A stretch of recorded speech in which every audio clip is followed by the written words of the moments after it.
Good evening money persons, welcome to daily money show number 1080. ఈ రోజు daily money షోలోని Maharashtra government కొత్త liquor పాలసీని అయితే తీసుకొచ్చింది. ఈ లిక్కర్ పాలసీ వలన ఏ లిక్కర్ స్టాక్స్ మీద పాజిటివ్ ఇంపాక్ట్ ఉంటుంది అండ్ ఏ లిక్కర్ స్టాక్స్ మీద నెగిటివ్ ఇంపాక్ట్ ఉంటుంది అన్న దాని గురించి డీటెయిల్ గా మాట్లాడుకుందాం. దీంతో పాటు మార్కెట్లో ఇంపార్టెంట్ అప్డేట్స్ అన్ని డిస్కస్ చేసుకుందాం. కానీ దానికన్నా ముందు మన ఎవ్రీడే వర్కౌట్ రొటీన్ అయితే ఉంటుంది కదా. నిన్న నేను ఆల్మోస్ట్ 5 కిలోమీటర్స్ వాక్ చేశాను అండ్ అలాగే 20 minutes అదర్ వర్కౌట్స్ కూడా చేశాను. నిన్న మీరు ఏం వర్కౌట్స్ చేశారో కింద కామెంట్ సెక్షన్ లో షేర్ చేయండి. ఇంకా డైలీ మనీలో ఉన్నటువంటి ఇంపార్టెంట్ అప్డేట్స్ అన్ని 1 by 1 క్విక్ గా డిస్కస్ చేసేద్దాం.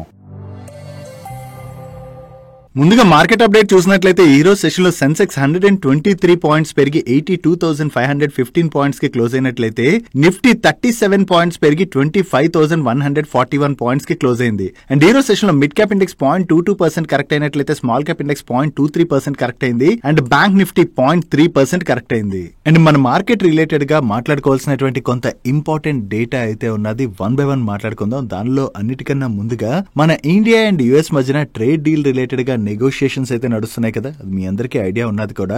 దీని రిలేటెడ్ గా ఒక ఇంపార్టెంట్ న్యూస్ అయితే వచ్చింది. గవర్నమెంట్ సోర్సెస్ ద్వారా తెలిసినటువంటి ఇన్ఫర్మేషన్ ప్రకారం June 4th నుంచి June 10th మధ్యన ఇండియా అండ్ యుఎస్ మధ్యన బిలిటరల్ ట్రేడ్ అగ్రిమెంట్ రిలేటెడ్ గా నెగోషియేషన్స్ అయితే నడిచాయని, దీనిలోని digital trade, customs and trade facilitation and legal frame work related గా చాలా డిస్కషన్స్ నడిచాయి. ఈచ్ అండ్ ఎవ్రీ డిస్కషన్ చాలా ప్రొడక్టివ్ గా జరిగింది. బోత్ కంట్రీస్ బెనిఫిట్ అయ్యే విధంగా బ్యాలెన్స్ అగ్రిమెంట్ అయితే అయ్యేటువంటి అవకాశం ఉన్నదని, ఫర్దర్ గా కూడా ఈ అగ్రిమెంట్ రిలేటెడ్ గా నెగోషియేషన్స్ అయితే జరిపి ఇనిషియల్ ట్రెంచ్ ఆఫ్ అగ్రిమెంట్ ని త్వరలోనే కన్క్లూడ్ చేసేటువంటి అవకాశం ఉన్నట్లుగా మీడియా ప్లాట్ఫామ్స్ అయితే రిపోర్ట్ చేస్తున్నాయి. సో త్వరలోనే ఇనిషియల్ స్టేజ్ ఆఫ్ అగ్రిమెంట్ కనుక జరిగిపోయింది అనుకోండి, ఫర్దర్ గా కూడా వేరే నెగోషియేషన్స్ అయితే నడుస్తాయి. ఆ నెగోషియేషన్స్ నడిచినా కూడా ఇనిషియల్ అగ్రిమెంట్ జరిగిపోయినట్లయితే మార్కెట్ కంటే డొనాల్డ్ ట్రంప్ టారిఫ్స్ పైన పాజ్ ఉన్నది కదా, ఆ డెడ్ లైన్ త్వరగా దగ్గరికి వస్తుంది కాబట్టి ఆ డెడ్ లైన్ ముగిసిపోయినా కూడా ఇనిషియల్ స్టేజ్ ఆఫ్ అగ్రిమెంట్ జరిగిపోయినట్లయితే దాని యొక్క ఇంపాక్ట్ మన కంట్రీ పైన పడదు కాబట్టి ఇది మన రిలేటెడ్ గా అయితే పాజిటివ్ గా చూడొచ్చు. దీంతో పాటుగా ప్రెసెంట్ మార్కెట్ బాగా వరి అవుతున్నటువంటి ఇష్యూ ఏంటి?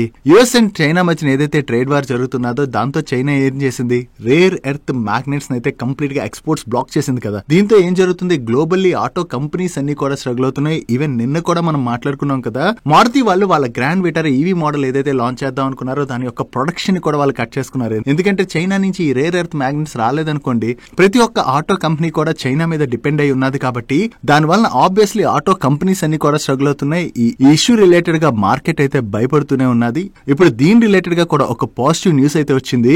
చైనీస్ గవర్నమెంట్ మన ఇండియన్ ఆటో మేకర్స్ కి కొన్ని కండిషన్స్ తోని ఈ రేర్ ఎర్త్ లైసెన్స్ అయితే ఇవ్వడానికి ఇండియాతోనైతే డిస్కషన్స్ జరుపుతున్నట్లుగా న్యూస్లు అయితే వస్తున్నాయి. సో ఒకవేళ మన ఇండియన్ ఆటో మేకర్స్ తోని వీళ్ళు లైసెన్స్ అగ్రిమెంట్ ని కనుక సైన్ చేసి మన ఇండియన్ ఆటో మేకర్స్ కి ఈ రేర్ ఎర్త్ మ్యాగ్నెట్స్ ని కనుక సప్లై చేశారనుకోండి, ఇప్పటి వరకు దీని రిలేటెడ్ గా మన కంట్రీ భయపడుతుంది కదా, అంటే కంప్లీట్ గా చైనా ఒక్కసారి ఆపేసినట్లయితే ఆటో ఇండస్ట్రీ దెబ్బతింటదని భయపడుతుంది కదా. ఒకవేళ చైనా గనక మన కంట్రీకి చెందినటువంటి ఆటో కంపెనీస్ తో ఈ లైసెన్స్ సైన్ చేసినట్లయితే అది మన ఆటో కంపెనీస్ రిలేటెడ్ గా బిగ్ రిలీఫ్ గా చూడొచ్చు. ఈవెన్ దీంతో పాటు చైనా పైన ఈ రేర్ ఎర్త్ మ్యాగ్నెట్స్ డిపెండెన్సీ తగ్గించుకోవాలని చెప్పి గవర్నమెంట్ ఆఫ్ ఇండియా కూడా చూస్తుంది కదా. దీని రిలేటెడ్ గా గవర్నమెంట్ అయితే వర్క్ చేయడం స్టార్ట్ చేసినట్లుగా, గవర్నమెంట్ పిఎస్యూ కంపెనీస్ ఈ రేర్ ఎర్త్ ప్రొడక్షన్ రిలేటెడ్ గా వర్క్ చేయడానికి అని చెప్పి గవర్నమెంట్ కూడా కొన్ని స్టెప్స్ తీసుకుంటుందని, ఈవెన్ ప్రైవేట్ సెక్టర్ కొలాబరేషన్ లో భాగంగా కంప్లీట్ గా దీన్ని బిల్డ్ చేయడానికి గవర్నమెంట్ ప్లాన్ చేస్తున్నట్లుగా అండ్ అలాగే దీనిలోని ఒక పిఎల్ఏ స్కీమ్ ని తీసుకురావడానికి కూడా గవర్నమెంట్ వర్క్ చేస్తున్నట్లుగా వేరియస్ మీడియా ప్లాట్ఫామ్స్ అయితే వాళ్ళ సోర్సెస్ ద్వారా తెలిసినటువంటి ఇన్ఫర్మేషన్ ని షేర్ చేస్తున్నాయి.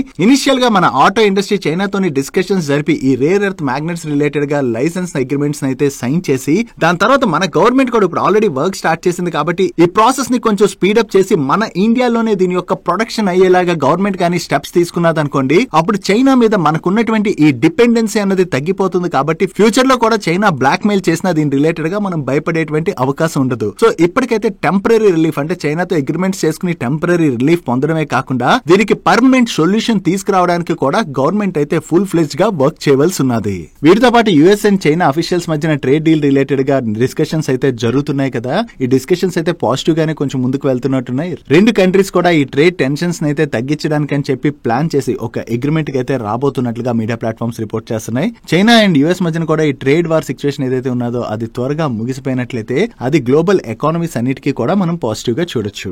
డైలీ మార్కెట్ లో వచ్చేటువంటి ఇటువంటి ఇంపార్టెంట్ ఇన్ఫర్మేషన్ ని మీతో డీటెయిల్ గా షేర్ చేయడానికి మన టీం పెడుతున్నటువంటి ఎఫర్ట్స్ వీడియో చూస్తున్న ఏ పాయింట్ ఆఫ్ టైం లో అయినా మీకు హెల్ప్ఫుల్ అయినట్లయితే మన వీడియోని మర్చిపోకుండా లైక్ చేయడానికి ప్రయత్నించండి. అండ్ అలాగే మీరు ఇదే ఫస్ట్ టైం మన మనీ పర్ ఛానల్కి వచ్చినట్లయితే మా నుంచి వచ్చేటువంటి ఇంట్రెస్టింగ్ వీడియోస్ ని రెగ్యులర్ గా ఫాలో అవడానికి మన ఛానల్ ని సబ్స్క్రైబ్ చేసుకుంటూ పక్కన ఉన్న బెల్ ఐకాన్ లోని ఆల్ నోటిఫికేషన్స్ యాక్టివేట్ చేసుకోండి. నెక్స్ట్ ఇంట్రోలో మాట్లాడుకున్నాం కదా మహారాష్ట్ర గవర్నమెంట్ తీసుకొచ్చినటువంటి న్యూ లిక్కర్ పాలసీ గురించి. నిన్న మహారాష్ట్ర గవర్నమెంట్ దగ్గర నుంచి వచ్చినటువంటి ఈ అనౌన్స్మెంట్ ఏదైతే ఉన్నదో ఆ అనౌన్స్మెంట్ తోనే ఈ రోజు సెషన్ లోని most of the liquor stocks like United spirits కావచ్చు, తిలక్ నగర్ ఇండస్ట్రీస్ కావచ్చు, ఇటువంటి లిక్కర్ స్టాక్స్ అన్నిటిలో కూడా మనకి బాగానే ప్రెషర్ కనపడింది. నో ఈ గవర్నమెంట్ తీసుకొచ్చినటువంటి పాలసీ వల్ల కొన్ని స్టాక్స్ పైన ఇంపాక్ట్ పడబోతున్నట్లయితే కొన్ని స్టాక్స్ కి అయితే అది పాజిటివ్ గానే ప్లే చేయనున్నది. ఈ పాలసీ ఏంటి, అవి ఏ స్టాక్స్ అన్నది మనం ఇప్పుడు డీటెయిల్ గా డిస్కస్ చేసుకుందాం. యాక్చువల్లీ మహారాష్ట్ర గవర్నమెంట్ నిన్న ఏం అనౌన్స్ చేసిందంటే లిక్కర్ పైన ఎక్సైజ్ డ్యూటీని పెంచుతున్నట్టుగా అనౌన్స్ చేయడం జరిగింది. దీనివల్ల యాన్యువల్లీ మహారాష్ట్ర గవర్నమెంట్ కి 14,000 crores వరకు రెవెన్యూ జనరేట్ అవుతుందని, ఈ జనరేట్ అయ్యేటువంటి రెవెన్యూని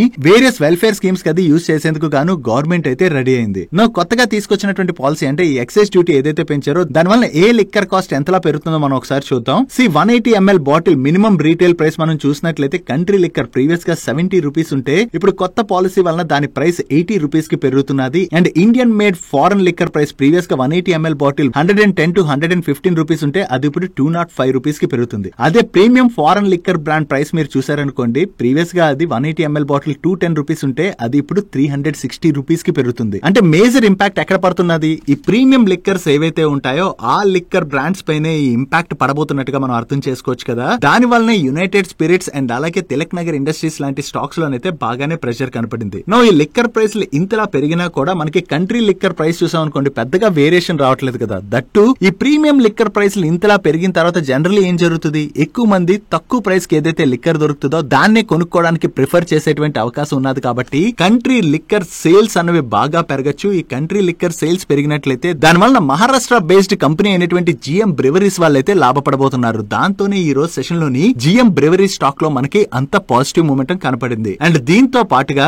Maharashtra government beer and wine ని ఎక్సైజ్ డ్యూటీ హైక్ నుంచి మినహాయింపు అయితే ఇవ్వడం జరిగింది. దీని వలన మహారాష్ట్రకి చెందినటువంటి వైన్ మ్యానుఫాక్చర్ కంపెనీ అయినటువంటి సులా వైన్ యార్డ్స్ ఉన్నారు కదా, వాళ్ళు కూడా లాభపడబోతున్నారు. దాని వల్లనే సులా వైన్ యార్డ్ స్టాక్ లో కూడా మనం పాజిటివ్ మూమెంటం చూసాం. ఇంకా వీటితో పాటుగా వీళ్ళు కొత్తగా new category Maharashtra made liquor ని కూడా అప్రూవ్ చేయడం జరిగింది. ఈ మహారాష్ట్ర మేడ్ లిక్కర్ ని మహారాష్ట్ర బేస్డ్ లిక్కర్ మ్యానుఫాక్చరర్స్ ఎవరైతే ఉంటారో వాళ్ళు కొత్త బ్రాండ్ నేమ్స్ తోని రిజిస్టర్ చేసుకుని ఈ లిక్కర్ అయితే ప్రొడ్యూస్ చేయాలని చెప్పి వీళ్ళ పాలసీలోని మెన్షన్ చేయడం జరిగింది. సో ఈ కొత్త పాలసీ వలన ఓవరాల్ గా మహారాష్ట్ర బేస్డ్ లిక్కర్ కంపెనీస్ అయితే లాభపడబోతున్నట్లుగా మనం అర్థం చేసుకోవచ్చు. నెక్స్ట్ ఈ రోజు సెషన్ లోని ఐఎక్స్ స్టాక్ లోని ఒక్కసారి చాలా ప్రెషర్ కనపడింది కదా, దాని గురించి ఇప్పుడు మనం డిస్కస్ చేసుకుందాం. యాక్చువల్లీ మీకు గుర్తున్నట్లయితే గవర్నమెంట్ ఆఫ్ ఇండియా ఈ పవర్ ఎక్స్చేంజెస్ రిలేటెడ్ గా మార్కెట్ కప్లింగ్ ని ఇంట్రడ్యూస్ చేయడానికి ప్రయత్నిస్తున్నట్టుగా చాలా కాలం క్రితమే న్యూస్ వచ్చింది కదా. ఆ న్యూస్ వచ్చిన టైంలోని ఐఎక్స్ స్టాక్ లోని చాలా ఎక్కువగా ప్రెషర్ అయితే చూసాం. కానీ రీసెంట్ గా కొన్ని పాజిటివ్ యాక్టివిటీస్ అంటే ఎంసెక్స్ వాళ్ళు పవర్ డెరివేటివ్స్ అవి లాంచ్ చేయడంతో దాంతో ఐఎక్స్ వాళ్ళు కూడా బెనిఫిట్ పొందుతారు. కాబట్టి ఐఎక్స్ స్టాక్ లో పాజిటివ్ మూమెంటం చూసాం. ఈవెన్ ఎన్ఎస్సీ వాళ్ళు కూడా ఈ పవర్ డెరివేటివ్స్ అయితే లాంచ్ చేయడానికి చూస్తున్నారు. త్వరలోనే వీళ్ళకి సెబీ అప్రూవల్ కూడా రావచ్చని న్యూస్ వచ్చింది. ఒకవేళ ఇవన్నీ వస్తే ఐఎక్స్ వాళ్ళకి పాజిటివ్ అయి ఉండేది. కాకపోతే ఇప్పుడు అగైన్ ఈ మార్కెట్ కప్లింగ్ రిలేటెడ్ గా ఈ రోజు సెషన్ లో అయితే న్యూస్ వచ్చింది. ఈ రోజు వచ్చినటువంటి ఈ న్యూస్ మాట్లాడుకునే ముందు ఈ మార్కెట్ కప్లింగ్ అంటే ఎవరికైతే తెలియదో వాళ్ళ కోసం సింపుల్ గా ఎక్స్ప్లెయిన్ చేస్తాను. ఈ మార్కెట్ కప్లింగ్ ని కనుక వన్స్ ఇంట్రడ్యూస్ చేశారనుకోండి అన్ని పవర్ ఎక్స్చేంజెస్ లో కూడా సేమ్ ప్రైస్ డిస్కవరీ జరుగుతుంది. సో అన్ని పవర్ ఎక్స్చేంజెస్ లో కూడా సేమ్ ప్రైస్ ఉన్నప్పుడు ఈ పవర్ ఏమైనా పర్చేస్ చేయాలనుకున్నారనుకోండి అప్పుడు వాళ్ళు ఐఎక్స్ ద్వారానే ఎందుకు కొనుక్కోవాలి, ఏ పవర్ ఎక్స్చేంజ్ ద్వారా అయినా కూడా కొనుక్కోవచ్చు కదా. అన్ని పవర్ ఎక్స్చేంజెస్ లో కూడా సేమ్ ప్రైస్ ఉన్నది. నీ దగ్గర కొనుక్కుంటే నాకు వచ్చేటువంటి బెనిఫిట్ ఏముంది, ఎవరి దగ్గర నుంచి అయినా నేను కొనుక్కునేటువంటి అవకాశం ఉన్నది. కాబట్టి ఐఎక్స్ వాళ్ళు దాని వలన మార్కెట్ షేర్ కోల్పోయేటువంటి ప్రమాదం ఉన్నది. కాబట్టి ఈ మార్కెట్ కప్లింగ్ ని ఇంట్రడ్యూస్ చేస్తారనే న్యూస్ వచ్చినప్పుడల్లా ఐఎక్స్ మీద మనకి ప్రెషర్ కనపడుతుంది. నౌ ఈ రోజు సెషన్ లోనే వచ్చినటువంటి న్యూస్ ఏంటంటే త్వరలోనే పవర్ మినిస్టర్ స్టేక్ హోల్డర్స్ తోని ఈ మార్కెట్ కప్లింగ్ బెనిఫిట్స్ గురించి కన్సల్టేషన్స్ అయితే నిర్వహించబోతున్నట్లుగా న్యూస్ అయితే వచ్చింది. ఒకవేళ ఈ కన్సల్టేషన్స్ నిర్వహించారనుకోండి యూనిఫామ్ ప్రైస్ డిస్కవరీ చేయడం వల్ల అన్ని పవర్ ఎక్స్చేంజెస్ కి కూడా బెనిఫిట్ అండ్ అందరికి అంటే యూజర్స్ కి కూడా దీని వల్ల బెనిఫిట్ అని అనిపించినట్లయితే ఈ మార్కెట్ కప్లింగ్ ని ఇంట్రడ్యూస్ చేయొచ్చు కదా. ఈ మార్కెట్ కప్లింగ్ ని ఇంట్రడ్యూస్ చేసినట్లయితే ఐఎక్స్ ద్వారానే కాకుండా హెచ్పిఎక్స్ కావచ్చు అండ్ అదర్ పవర్ ఎక్స్చేంజ్ కావచ్చు, ఇలా వేరియస్ పవర్ ఎక్స్చేంజెస్ దగ్గర నుంచి పవర్ కొనుక్కునేటువంటి అవకాశం ఉన్నది. కాబట్టి ఐఎక్స్ వాళ్ళ మార్కెట్ షేర్ తగ్గుతుందన్న భయంతోనే ఈ రోజు సెషన్ లోని అగైన్ ఐఎక్స్ స్టాక్ లోని మనం ప్రెషర్ చూసాం. యాక్చువల్లీ ఐఎక్స్ వాళ్ళపైన ఈ మార్కెట్ కప్లింగ్ ప్రెషర్ అయితే చాలా కాలం నుంచి కంటిన్యూ కంటిన్యూ అవుతూనే వస్తుంది. ఇంతకుముందు ఐఎక్స్ వాళ్ళకి ఆల్మోస్ట్ ఈ సెగ్మెంట్ లోని మోనోపోలీగా ఉండేవారు. బట్ అదర్ పవర్ ఎక్స్చేంజెస్ వచ్చిన తర్వాత వీళ్ళ మార్కెట్ షేర్ కోల్పోతారు అనుకున్నారు, కానీ స్టిల్ వీళ్ళ మార్కెట్ షేర్ పైన అంత ఇంపాక్ట్ పడలేదు. కానీ ఒకవేళ మార్కెట్ కప్లింగ్ ని కనుక ఇంట్రడ్యూస్ చేసినట్లయితే డెఫినెట్లీ దాని వలన వీళ్ళపైన ఇంపాక్ట్ పడుతుంది. కాబట్టి స్టాక్ లో మనకి ప్రెషర్ కనపడుతుంది. నౌ ఐఎక్స్ పైన ఉన్నటువంటి ఈ ప్రెషర్ పోవాలంటే వన్స్ ఈ మార్కెట్ కప్లింగ్ ని గవర్నమెంట్ ఇంట్రడ్యూస్ చేస్తుందా లేదా అన్నది ఒక క్లియర్ కట్ స్టేట్మెంట్ వచ్చినట్లయితే బాగుంటుంది. లాస్ట్ ఆల్మోస్ట్ 1 year టైం నుంచి కూడా ఈ మార్కెట్ కప్లింగ్ రిలేటెడ్ గా న్యూస్ నడుస్తుంది, కానీ దాని రిలేటెడ్ గా ప్రాసెస్ ముందుకి వెళ్ళట్లేదు. అలా అని చెప్పి ఆపేయట్లేదు. అప్పుడప్పుడు ఈ న్యూస్ వస్తుంటది. ఈ న్యూస్ వచ్చినప్పుడల్లా స్టాక్ లో ప్రెషర్ కనపడుతుంటది. అండ్ స్టాక్ మీద ఆ ఓవర్ హ్యాంగ్ ఏదైతే ఉన్నదో అది అలా కంటిన్యూ అవుతూనే ఉన్నది. చూడాలి గవర్నమెంట్ దీని రిలేటెడ్ గా త్వరలో ఏదైనా స్టెప్ తీసుకుంటుందా లేదా అన్నది. నెక్స్ట్, త్వరలోనే గవర్నమెంట్ ఆఫ్ ఇండియా మీ ఇంట్లో వాడుకునేటువంటి ఏసీస్ యొక్క టెంపరేచర్ అయితే కంట్రోల్ చేయడానికి ప్రయత్నిస్తున్నట్లుగా మన central union power and urban affairs minister అయినటువంటి మనోహర్ లాల్ గారు అయితే కామెంట్ చేయడం జరిగింది. యాక్చువల్లీ మనం యూజ్ చేసుకునేటువంటి ఏసీలోని మినిమం టెంపరేచర్ ఎంత ఉంటుంది? 16 వరకు అయితే మనం తగ్గించుకోవచ్చు కదా. మనం ఇంట్లో యూజ్ చేసే ఏసీ కాదు, ఈవెన్ కార్ లో యూజ్ చేసేటువంటి ఏసీ టెంపరేచర్ కూడా మనం ఆల్మోస్ట్ 17 or 16 వరకు కూడా తగ్గించుకునేటువంటి అవకాశం ఉంది. బట్ కానీ త్వరలోనే గవర్నమెంట్ ఒక పాలసీ తీసుకురావడానికి చూస్తుందని, ఈ పాలసీ తీసుకొచ్చిన తర్వాత మనం ఇళ్లలో, ఆఫీసుల్లో అండ్ ఈవెన్ కార్లలో యూజ్ చేసుకునేటువంటి air conditioner temperature minimum temperature అయితే 20 degrees అండ్ మాక్సిమం టెంపరేచర్ అయితే 28 degrees గా ఉండే విధంగా గవర్నమెంట్ అయితే ఒక రూల్ తీసుకురావడానికి చూస్తున్నట్టుగా ఈయనైతే కామెంట్ చేశారు. అంటే 20 degrees కన్నా ఎవరైనా తగ్గించలేకపోయారు. పీక్ సమ్మర్ ఉన్నది, కొన్ని ఏరియాస్ లోని పీక్ సమ్మర్ లోని మనం చూసినట్లయితే ఎండ వేడి చాలా ఎక్కువగా ఉంటది కదా. అంత వేడిలోని జనరల్లీ ఇంట్లోకి వచ్చిన తర్వాత వెంటనే ఏసీ ఆన్ చేసిన టెంపరేచర్ వెంటనే తగ్గదు. కాబట్టి చాలా మంది ఏం చేస్తుంటారు, టెంపరేచర్ 16 లోని ఒక 5 minutes ఎంతో పెట్టి 16 లో పెట్టుకుని దాని తర్వాత టెంపరేచర్ పెంచుకుంటూ ఉంటారు కదా. కానీ ఇకపైన గవర్నమెంట్ ఈ విధమైన రూల్ తీసుకొచ్చినట్లయితే టెంపరేచర్ కంట్రోల్ చేయడం అన్నది, అంటే 20 కన్నా తగ్గించడం అన్నది మన చేతిలో ఉండదు. ఎందుకంటే కొత్తగా తయారయ్యేటువంటి ఏసీలోని రిస్ట్రిక్షన్స్ తీసుకొచ్చారనుకోండి, కంపెనీస్ కూడా మినిమం 20 వరకే తగ్గించగలవు. కాబట్టి ఎవరైనా సరే ఈ టెంపరేచర్ ని తగ్గించుకోవడం అన్నది కష్టం అవుతుంది. గవర్నమెంట్ తీసుకొస్తున్నటువంటి ఈ రూల్ ద్వారా ఏంటంటే పవర్ కన్జంప్షన్ తగ్గించడానికి వీళ్ళు ప్రయత్నిస్తున్నారు. ఎందుకంటే రోజు రోజుకి మన కంట్రీలో పవర్ పెరిగిపోతుంది కదా. ఆ పవర్ కన్జంప్షన్ కి తగ్గ సప్లైస్ ఉండాలని చెప్పి ఈ విధమైన రూల్ తీసుకొస్తున్నట్టున్నారు. మన ఇళ్లలో కావచ్చు, కార్స్ లో కావచ్చు, మనం వాడుకునేటువంటి ఏసీస్ పైన గవర్నమెంట్ ఏదైతే కంట్రోల్ తీసుకొద్దాం అనుకుంటుందో దాని మీద మీరేమనుకుంటున్నారు? అంటే మీ ఒపీనియన్ ఏంటి? ఇది కరెక్టా కాదా? మీ ఒపీనియన్ కింద కామెంట్ సెక్షన్ లో షేర్ చేయడానికి ప్రయత్నించండి. నెక్స్ట్, ఇప్పుడు మన కంట్రీలో ఎక్కడ చూసినా కూడా క్యాష్ క్యారీ చేయడం అనేది చాలా తగ్గిపోయింది కదా. ఎందుకంటే మన మొబైల్లోని యూపీఐ యాప్స్ ఏవైతే ఉన్నాయో ఆ యూపీఐ యాప్స్ ని మనం రెగ్యులర్ గా వాడుతూనే ఉంటే ఇప్పుడు ప్రతి ఒక్కళ్ళు కూడా యూపీఐ కి బాగా అలవాటు పడ్డారు కూడా. గవర్నమెంట్ త్వరలోనే ఈ యూపీఐ ట్రాన్సాక్షన్స్ ఉంటాయి కదా, 3000 అబౌవ్ ఉన్నటువంటి ట్రాన్సాక్షన్స్ పైన మర్చెంట్ ఫీని అయితే ఇంప్లిమెంట్ చేయాలని చెప్పి చూస్తున్నట్లుగా వేరియస్ మీడియా ప్లాట్ఫామ్స్ అయితే రిపోర్ట్ చేస్తున్నాయి. కాకపోతే ఈ మర్చెంట్ ఫీని ఇంప్లిమెంట్ చేసినా కూడా ఎండ్ యూజర్, అంటే మన దగ్గర ట్రాన్సాక్షన్స్ పైన చార్జెస్ అయితే ఉండవు. బట్ మర్చెంట్స్ ఎవరైతే యూపీఐ పేమెంట్స్ ని రిసీవ్ చేసుకుని ఉంటారో ఆ మర్చెంట్స్ దగ్గర నుంచి ఈ ఫీని అయితే చార్జ్ చేయాలని చెప్పి గవర్నమెంట్ చూస్తున్నట్లుగా త్వరలోనే దీన్ని ఇంప్లిమెంట్ చేసేటువంటి అవకాశం ఉన్నదని చెప్పి కూడా వీళ్ళు రిపోర్ట్ చేస్తున్నారు. అంటే బ్యాంక్స్ కావచ్చు లేదా పేమెంట్ అగ్రిగేటర్స్ కావచ్చు, వీళ్ళందరికీ కూడా పెద్ద పెద్ద ట్రాన్సాక్షన్స్ జరుగుతున్నప్పుడు ఏవైతే చార్జెస్ ఉంటాయో ఆ చార్జెస్ కొంచెం ఎక్కువగా పడతాయి. కాబట్టి వీళ్ళు మర్చెంట్స్ దగ్గర నుంచి ఆ ఫీ తీసుకోవాలని చెప్పి గవర్నమెంట్ అయితే అడుగుతున్నట్టుగా అండ్ గవర్నమెంట్ కూడా దీని రిలేటెడ్ గా ఆలోచిస్తున్నట్లుగా వీళ్ళు షేర్ చేయడం జరిగింది. చూడాలి ఈ కొత్త రూల్ ఏమైనా గవర్నమెంట్ ఇంప్లిమెంట్ చేస్తుందా లేదా అన్నది. నెక్స్ట్, ఈ రోజు సెషన్ లోని బీఎస్సీ స్టాక్ లో చాలా ప్రెషర్ కనపడింది కదా. దానికి రీజన్ ఏంటంటే ఈ బీఎస్సీ స్టాక్ ని ఏఎస్ఎం ఫ్రేమ్ వర్క్ లో అయితే యాడ్ చేశారు.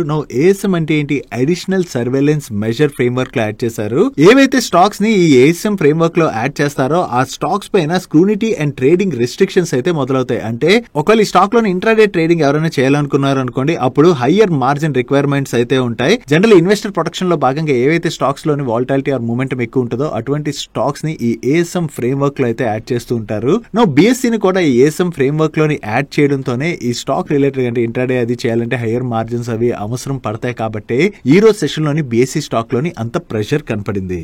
నెక్స్ట్, హిందుస్థాన్ ఏరోనాటిక్స్ లిమిటెడ్ వాళ్ళ రిలేటెడ్ గా ఒక ఇంపార్టెంట్ అప్డేట్ ఉన్నది. ప్రీవియస్ గా జనవరి మంత్ లోని వీళ్ళు తయారు చేసినటువంటి Dhruv advance light helicopter accident జరిగిన తర్వాత వీళ్ళు తయారు చేసిన Dhruv advance light helicopters and అలాగే ప్రచంద్ లైట్ కాంబాట్ హెలికాప్టర్స్ ఈ రెండింటి యూసేజ్ అన్నది పక్కన పెట్టారంటే వేరియస్ ఇన్స్పెక్షన్స్ కండక్ట్ చేసి ఇవి సేఫ్ అని ప్రూవ్ అయిన తర్వాత వీటిని యూజ్ చేద్దామని చెప్పి వీటిని పక్కన పెట్టేయడం జరిగింది. దాని తర్వాత ఇప్పుడు కంప్లీట్ ఇన్స్పెక్షన్ జరిగిన తర్వాత వీళ్ళు మ్యానుఫ్యాక్చర్ చేసినటువంటి both Dhruv AlH and present helicopters కి ఇప్పుడు అప్రూవల్ వచ్చినట్లుగా వేరియస్ మీడియా ప్లాట్ఫామ్స్ అయితే రిపోర్ట్ చేస్తున్నాయి. సో ప్రీవియస్ గా వీళ్ళ నెంబర్స్ వచ్చినప్పుడు వీళ్ళ మేనేజ్మెంట్ కాన్ కాల్ కండక్ట్ చేస్తుంది కదా. ఈ కాన్ కాల్ లో భాగంగా వీళ్ళు తయారు చేసిన హెలికాప్టర్స్ ఏవైతే యూజ్ చేయకుండా పక్కన పెట్టారో దానివల్ల వీళ్ళ బిల్లింగ్ ప్రొసీజర్ ముందుకు వెళ్ళలేదని చెప్పి వీళ్ళ మేనేజ్మెంట్ అయితే షేర్ చేయడం జరిగింది. ఇప్పుడు ఈ 2 హెలికాప్టర్స్ కి కూడా అప్రూవల్స్ వచ్చేసాయి కాబట్టి ఈ బిల్లింగ్ ప్రాసెస్ అది ముందుకు వెళ్ళనున్నది కాబట్టి కమింగ్ క్వార్టర్స్ లోనే అది వీళ్ళ నెంబర్స్ లో అయితే రిఫ్లెక్ట్ కానుంది. సో ఇది హిందుస్థాన్ ఏరోనాటిక్స్ లిమిటెడ్ వాళ్ళ రిలేటెడ్ గా మనం పాజిటివ్ గా చూడొచ్చు. నెక్స్ట్ ఇండియన్ రైల్వేస్ త్వరలోనే ఒక మేజర్ చేంజ్ తీసుకురాబోతున్నట్లుగా మీడియా ప్లాట్ఫామ్స్ అయితే రిపోర్ట్ చేస్తున్నాయి. యాక్చువల్లీ ఈ చేంజ్ గురించి చూసిన తర్వాత నాకైతే అది పాజిటివ్ గానే అనిపించింది. మీకు ఎలా అనిపించిందో మీ ఒపీనియన్ అంటే అప్డేట్ మాట్లాడుకున్న తర్వాత మీ ఒపీనియన్ కింద కామెంట్ సెక్షన్ అయితే షేర్ చేయడం మర్చిపోకండి. మనం ఐఆర్సీటీసీ ద్వారా ట్రైన్ టికెట్స్ అయితే బుక్ చేసుకుంటాం కదా. ట్రైన్ టికెట్ బుక్ చేసుకున్న తర్వాత కొన్ని సందర్భాల్లోని మనకి వెయిటింగ్ లిస్ట్ టికెట్స్ ఉంటాయి. కానీ ఈ వెయిటింగ్ లిస్ట్ టికెట్తో మనం ఎప్పటి వరకు వెయిట్ చేయాలి? ట్రైన్ జర్నీకి 4 hours బిఫోర్ వీళ్ళు చార్ట్ ప్రిపేర్ చేస్తారు. అప్పటి వరకు కూడా మన టికెట్ కన్ఫర్మ్ అయిందో లేదో మనకు తెలియదు కాబట్టి మనం వెయిట్ చేస్తూ ఉంటాం. సో ఆ 4 hours బిఫోర్ చార్ట్ ప్రిపేర్ అయ్యాక మీ టికెట్ ఇంకా వెయిటింగ్ లిస్ట్లోనే ఉన్నదంటే ఆటోమేటిక్గా టికెట్ క్యాన్సిల్ అయిపోతుంది కదా. అప్పుడు ఏం చేయాలి? మనం జర్నీ ఆపేసుకోలేం కదా. సో ఏం చేస్తాం? అదర్ ఆప్షన్స్ లైక్ వేరే ట్రైన్ కావచ్చు, బస్ కావచ్చు, ఏదో ఒక ఆప్షన్ చూసుకుని అప్పటికప్పుడు పరిగెట్టుకుని టికెట్ చేసుకుని కంగారుగా జర్నీ చేయవలసి ఉంటుంది. సో దీంతో ఇప్పుడు ఐఆర్సీటీసీ వాళ్ళు ఈ ట్రైన్ చార్ట్ ప్రిపరేషన్ టైం ఏదైతే ఉన్నదో అది ట్రైన్ స్టార్ట్ అవడానికి 4 hours బిఫోర్ కాకుండా 24 hours బిఫోరే ప్రిపేర్ చేయాలని చెప్పి వీళ్ళైతే డిసైడ్ అయినట్లుగా మీడియా ప్లాట్ఫామ్స్ రిపోర్ట్ చేస్తున్నాయి.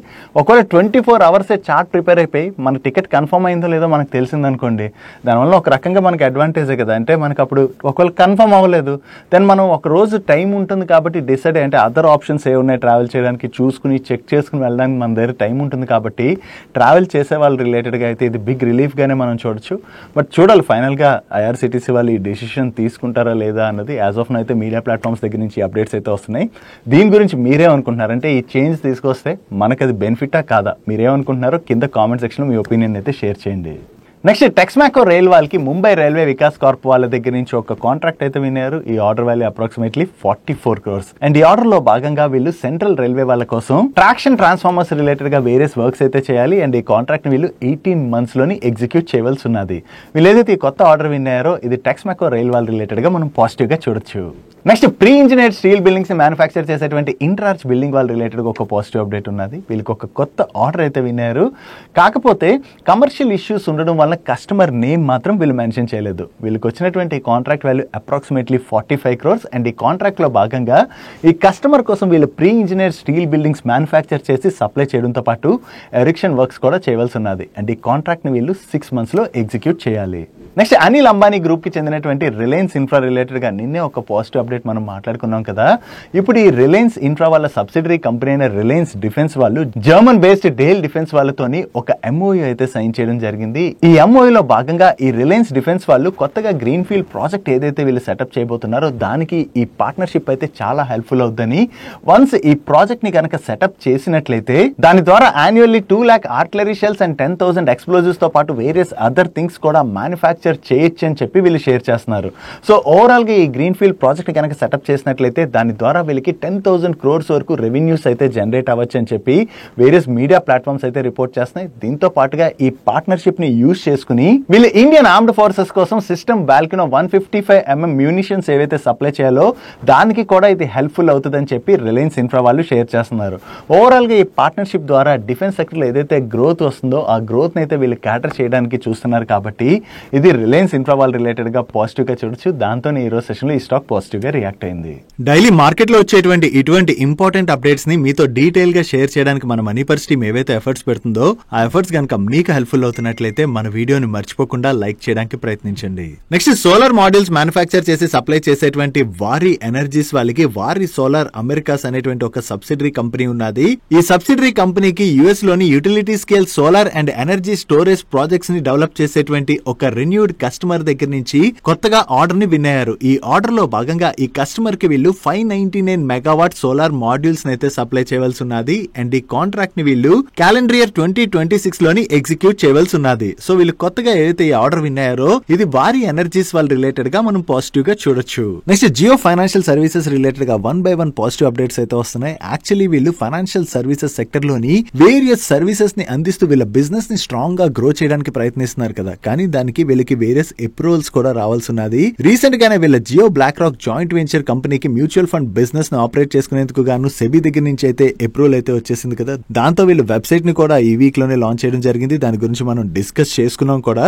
ఇప్పుడు వీళ్ళు ఇన్వెస్ట్మెంట్ అడ్వైజర్ గా వ్యవహరించేందుకు గాను Jio BlackRock investment advisers private limited వాళ్ళకి సెబీ దగ్గర నుంచి సర్టిఫికేట్ ఆఫ్ రిజిస్ట్రేషన్ అయితే రావడం జరిగింది. సో వీళ్ళు కొత్త బిజినెస్ ఏవైతే స్టార్ట్ చేయబోతున్నారో దానికి అప్రూవల్స్ వస్తుండటంతో ఆ బిజినెస్ ప్రాసెస్ అయితే ముందుకు వెళ్ళబోతుంది కదా. వన్స్ ఈ బిజినెస్ ని స్టార్ట్ చేసినట్లయితే వీళ్ళు స్ట్రాంగ్ గా ఈ బిజినెస్ లన్నింటినీ కూడా గ్రో చేసేటువంటి అవకాశం ఉన్నది. కాబట్టి ఈ అప్రూవల్స్ ఏవైతే వస్తున్నాయో ఇది జియో ఫైనాన్షియల్ సర్వీసెస్ వాళ్ళ రిలేటెడ్ గా మనం పాజిటివ్ గా చూడొచ్చు. నెక్స్ట్ షిప్ బిల్డింగ్ కంపెనీ అయినటువంటి గార్డెన్ రీచ్ షిప్ బిల్డర్స్ వాళ్ళ దగ్గర నుంచి ఈ రోజు ఒక ఇంపార్టెంట్ అప్డేట్ వచ్చింది. వీళ్ళకి జియోలాజికల్ సర్వే ఆఫ్ ఇండియా వాళ్ళ కోసం అని చెప్పి 2 కోస్టల్ రీసెర్చ్ వెసల్స్ ని కన్స్ట్రక్ట్ చేసేందుకు గాను ఈ రోజు వీళ్ళు కాంట్రాక్ట్ అయితే సైన్ చేయడం జరిగింది. ఈ వెసల్స్ లోని of sure geological mapping, mineral exploration తో పాటు వేరియస్ అదర్ ఫీచర్స్ కూడా ఉండబోతున్నట్లుగా వీళ్ళు షేర్ చేస్తున్నారు. 1 by 1 ఈ షిప్ బిల్డింగ్ రిలేటెడ్ గా ఏవైతే ఈ కాంట్రాక్ట్స్ విన్ అవుతూ వెళ్తున్నారో ఇది గార్డెన్ రీచ్ షిప్ బిల్డర్స్ వాళ్ళ రిలేటెడ్ గా మనం పాజిటివ్ గా చూడొచ్చు. నెక్స్ట్ మిండా కార్పొరేషన్ వాళ్ళు జపాన్ కి చెందినటువంటి టోయో డెన్సో వాళ్ళతో కలిపి ఒక జాయింట్ వెంచర్ కంపెనీని ఫామ్ చేయడానికి ఈ రోజు జాయింట్ వెంచర్ అగ్రిమెంట్ లోకి ఎంటర్ అవడం జరిగింది. ఈ టోయో డెన్సో అనేటువంటి company automotive, motor cycles and అలాగే పవర్ ప్రొడక్ట్స్ ని మ్యానుఫ్యాక్చర్ చేసేటువంటి కంపెనీ. ఈ జాయింట్ వెంచర్ కంపెనీ ఏదైతే వీళ్ళు ఫ్లోట్ చేయబోతున్నారో ఈ జాయింట్ వెంచర్ కంపెనీ ద్వారా వీళ్ళిద్దరూ కలిసి మన ఇండియాలోని అడ్వాన్స్డ్ ఆటోమోటివ్ స్విచెస్ ని మ్యానుఫ్యాక్చర్ చేసి ఆటోమోటివ్ సెగ్మెంట్ కి కావాల్సినటువంటి నీడ్స్ ని ఫుల్ఫిల్ చేయబోతున్నట్టుగా వీళ్ళు షేర్ చేస్తున్నారు. అండ్ ఈ జాయింట్ వెంచర్ కంపెనీలోని మిండా కార్పొరేషన్ వాళ్ళు 60% స్టేక్ ని హోల్డ్ చేయబోతున్నట్లయితే జపాన్ కి చెందినటువంటి ఈ టోయో డెన్సో వాళ్ళు 40% స్టేక్ ని హోల్డ్ చేయబోతున్నారు. ఓవరాల్ గా వీళ్ళు వేరియస్ ప్రొడక్ట్స్ ని మ్యానుఫ్యాక్చర్ చేయడం ద్వారా ఆటో సెగ్మెంట్ లో ఉన్నటువంటి ఈ ఆపర్చునిటీని క్యాటర్ చేయడానికి ప్రయత్నిస్తున్నారు. కాబట్టి ఇది మిండా కార్పొరేషన్ వాళ్ళ రిలేటెడ్ గా మనం పాజిటివ్ గా చూడొచ్చు. Next Talbros automotive components limited వాళ్ళకి వాళ్ళ జాయింట్ వెంచర్ కంపెనీస్ తో కలుపుకొని కొత్తగా 580 crores worth long term contracts win అయినట్టుగా వీళ్ళు షేర్ చేస్తున్నారు. అండ్ ఈ ఆర్డర్స్ ని నెక్స్ట్ 5 years లోను ఎగ్జిక్యూట్ చేయబోతున్నామని అండ్ వీళ్ళకి వచ్చినటువంటి ఈ టోటల్ ఆర్డర్స్ లోని 160 crores worth orders EV segment లో వచ్చినట్లయితే 150 crores worth orders export orders వచ్చినట్టుగా వీళ్ళ మేనేజ్మెంట్ షేర్ చేస్తుంది. ఓవరాల్ గా ఏదైతే వీళ్ళు కొత్త ఆర్డర్స్ ని విన్నారో ఇది టాల్బ్రోస్ వాళ్ళ రిలేటెడ్ గా మనం పాజిటివ్ గా చూడొచ్చు.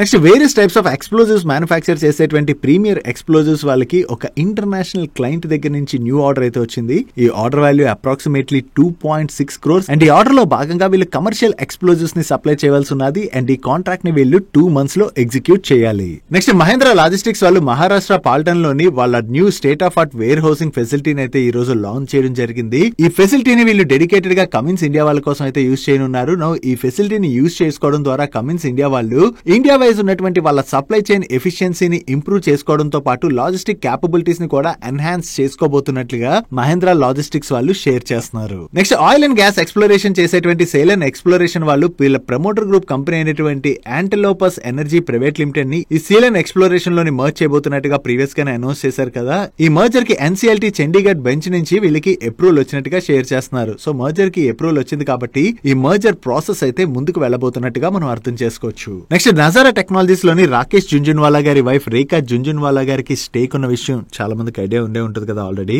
ఈ స్టేక్ ఏదైతే ఉన్నదో దాన్ని అయితే వీళ్ళు రెడ్యూస్ చేసుకుంటున్నారు. June 2 నుంచి June 6 మధ్యన నజారా టెక్ లోని వీళ్ళు నియర్లీ 1.98% స్టేక్ ని సెల్ చేయడం జరిగింది. దీంతో నజారా టెక్నాలజీస్ లోని వీళ్ళ స్టేక్ ఇప్పుడు 5.07% కి తగ్గింది. నెక్స్ట్ ఈ రోజు సెషన్ లో ఆదిత్య బిర్లా క్యాపిటల్ లోని ఒక బ్లాక్ ట్రేడ్ జరిగింది. ఈ బ్లాక్ ట్రేడ్ లోని nearly 2.3 crore shares each share 242 rupees 65 పైసా చొప్పున హ్యాండ్స్ చేంజ్ అవడం జరిగింది. దీంతో పాటుగా విప్రోలో కూడా ఈ రోజు ఒక లార్జ్ ట్రేడ్ జరిగింది. ఈ లార్జ్ ట్రేడ్ లోని 18 crores పైన షేర్స్ ఈచ్ షేర్ 259 రూపీస్ చొప్పున హ్యాండ్స్ చేంజ్ అవడం జరిగింది. ఈ బ్లాక్ ట్రేడ్స్ లోని బయర్స్ ఎవరు అండ్ సెల్లర్స్ ఎవరు అన్న డీటెయిల్స్ మనకి ఈ రోజు నైట్ కి అప్డేట్ అవుతాయి. That's it for today's daily munch. ఈ రోజు డైలీ మంచ్ లో మేము షేర్ చేసిన ఇన్ఫర్మేషన్ మీకు హెల్ప్ఫుల్ అయినట్లయితే ఈ వీడియోని లైక్ చేయండి. అండ్ ఈ video me friends and family members helpful అవుతుంటే ఈ వీడియోని వాళ్ళకి షేర్ చేయండి. మీరు ఇదే ఫస్ట్ టైం మన మనీ పర్స్ ఛానల్కి వచ్చి ఛానల్ ఇంకా సబ్స్క్రైబ్ చేసుకోలేనట్లయితే ఇక్కడ ఉన్న ఛానల్ లోగో మీద క్లిక్ చేసి ఛానల్ సబ్స్క్రైబ్ చేసుకుంటూ పక్కన ఉన్న బెల్ ఐకాన్ లోని ఆల్ నోటిఫికేషన్స్ యాక్టివేట్ చేసుకోండి.